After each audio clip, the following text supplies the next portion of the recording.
dhaqaalaha waxa ka sugeynaa shisheeye dhaqaalaha annaga hayna dhaqaalaha idinka haya jeebabkeena ugu wada jiraan ma ka soo bixinaa jeebab mudane madaxweyne ra'iisul wasaare hortiina ku ballan qaadayna inaanu dalka u dhiman doono horey ugu soo dhimanay haddii qofku naftiisa huray oo dhiiggiisa uu ku daaliyey waxaa loo baahan yahay idinku inaad ku kabtaan wixii dhaqaale ah mar hadday sidaa tahay waa waajib diini ah wadani ah inaynu garab istaagno naf iyo maal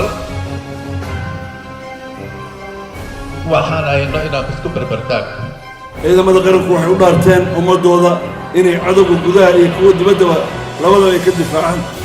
ciidankeenna oo aynu nolol siino ayaa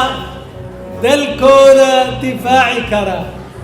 kalsoonida bulshadu ma dhismayso haddii aanay ku hurdin ciidan difaaca cadowgu ma soo hunguriyeyn karo cidda leh ciidan daryeelan oo xuduud iyo taya leh ummadi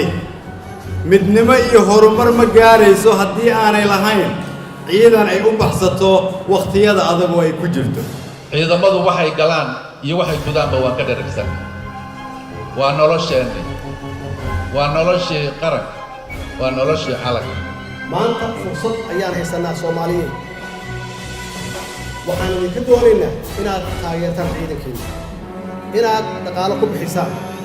haba ugu yaraato haddee noqoto $1 ciidanka Soomaaliyeed waa qaali waxaan ugu yaboohay anoo xildhibaan galmudug oo mushaar qaadan anoo hooyo carruur sideeda korisay iyo kuwa sii dhaleen ah anigoo aan ahayn